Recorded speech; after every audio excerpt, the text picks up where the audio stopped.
Oke baik, Assalamualaikum warahmatullahi wabarakatuh. Perkenalkan, nama saya Anissa dengan NIM H01240007.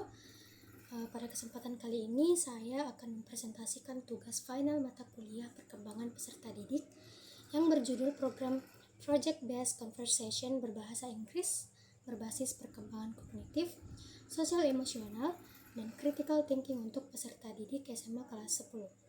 Saya memilih jenjang SMA karena pada usia remaja, peserta didik sudah memiliki kemampuan berpikir yang lebih kompleks sehingga pembelajaran berbahasa Inggris dapat dikaitkan dengan aktivitas diskusi dan berpikir kritis. Baik, pada slide ini saya akan menjelaskan latar belakang mengapa program ini perlu dibuat. Kita mengetahui bahwa bahasa Inggris merupakan bahasa internasional yang sangat penting dalam berbagai bidang, baik pendidikan, komunikasi, maupun dunia kerja. Oleh karena itu, kemampuan bahasa Inggris menjadi salah satu keterampilan yang perlu dimiliki oleh peserta didik. Namun, dalam kenyataannya, masih banyak siswa SMA yang sebenarnya memahami grammar atau tata bahasa Inggris, tetapi masih merasa kurang percaya diri ketika harus berbicara menggunakan bahasa Inggris secara langsung. Selain itu, pembelajaran bahasa Inggris di sekolah terkadang masih berfokus pada hafalan kosakata dan tata bahasa. Akibatnya, kemampuan komunikasi siswa belum berkembang secara maksimal. Padahal, peserta didik SMA sudah berada pada tahap perkembangan yang memungkinkan mereka untuk berpikir kritis, berdiskusi, dan mengemukakan pendapat. Oleh karena itu, diperlukan pembelajaran yang lebih komunikatif dan relevan dengan kehidupan mereka sehari-hari. Dalam merancang program ini, saya menggunakan 3 teori utama. Yang pertama adalah teori perkembangan kognitif dari Jean Piaget. Menurut Piaget, remaja usia SMA berada pada tahap formal operasional. Pada tahap ini, mereka sudah mampu berpikir abstrak, logis, dan mampu menganalisis suatu permasalahan.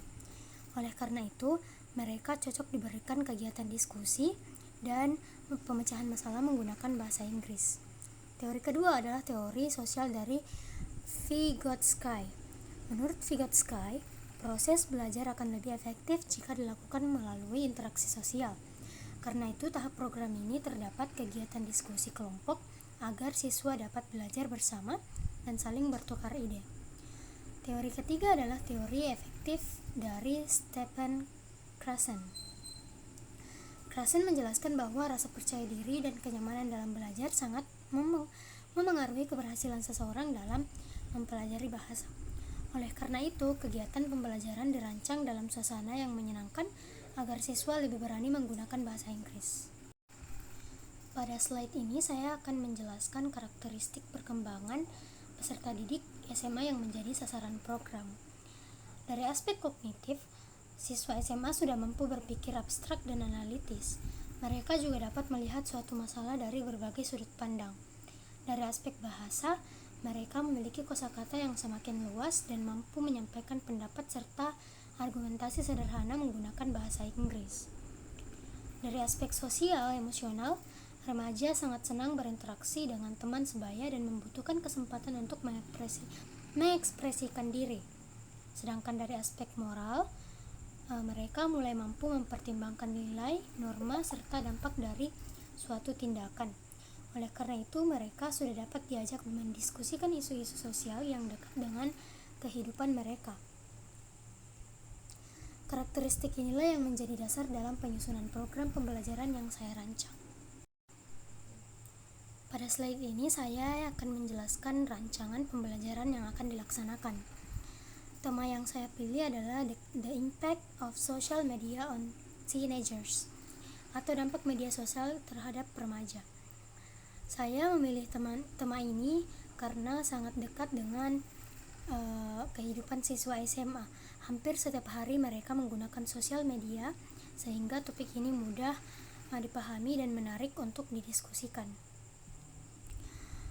Durasi pembelajaran dirancang selama 60 menit. Adapun tujuan pembelajaran adalah agar siswa mampu mengidentifikasi dampak positif dan negatif media sosial, mampu mengungkapkan pendapat menggunakan bahasa Inggris, mampu berpartisipasi dalam diskusi kelompok, serta mampu menunjukkan kemampuan berpikir kritis terhadap isu yang dibahas. Selanjutnya adalah langkah-langkah pembelajaran. Pada kegiatan pembuka yang berlangsung selama 10 menit, guru memberikan salam dan apresiasi.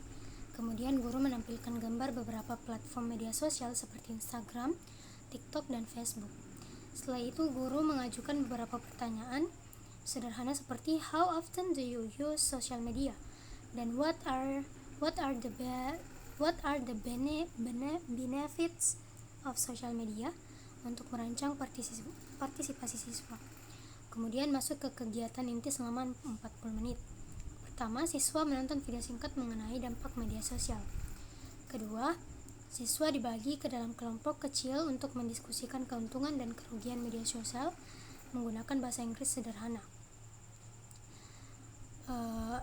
Ketiga, setiap kelompok mempresentasikan hasil diskusi mereka di depan kelas.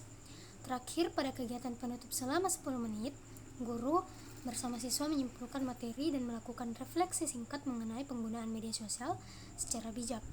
Aktivitas ini sesuai dengan teori Vygotsky karena melibatkan interaksi sosial, sesuai dengan teori Piaget karena melatih analisis masalah, dan sesuai dengan teori Carlsen karena membantu meningkatkan rasa percaya diri siswa dalam berbicara.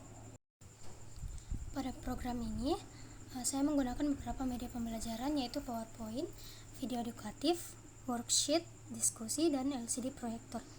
PowerPoint digunakan untuk menampilkan materi secara menarik dan terstruktur. Video edukatif digunakan agar siswa memperoleh gambar yang nyata mengenai dampak media sosial. Worksheet digunakan untuk membantu siswa mencatat hasil diskusi kelompok mereka. Sedangkan sumber belajar digunakan berasal dari buku bahasa Inggris SMA, artikel mengenai media sosial, dan video pembelajaran bahasa Inggris. Media-media tersebut dipilih karena sesuai dengan karakteristik remaja yang lebih tertarik pada pembelajaran visual, interaktif, dan kontekstual. Untuk mengukur keberhasilan program, saya menggunakan penilaian autentik berupa penilaian unjuk kerja. Dalam 5 aspek yang dinilai, pertama adalah speaking, yaitu kelancaran siswa dalam berbicara menggunakan bahasa Inggris. Kedua adalah pronunciation, yaitu ketepatan pengucapan kata-kata bahasa Inggris. Yang ketiga adalah vocabulary, yaitu kemampuan menggunakan kosakata yang sesuai dengan topik.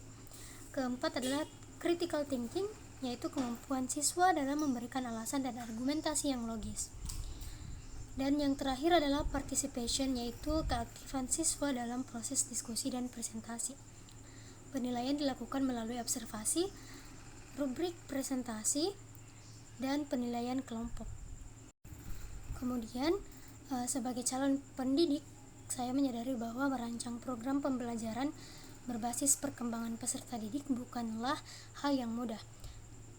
Tantangan terbesar adalah menyesuaikan tingkat kesulitan bahasa Inggris dengan kemampuan siswa yang beragam. Selain itu, masih banyak siswa yang kurang percaya diri untuk berbicara menggunakan bahasa Inggris di depan kelas. Keterbatasan dari rancangan ini adalah waktu pembelajaran yang hanya 1 sesi, sehingga kesempatan praktik berbicara masih terbatas.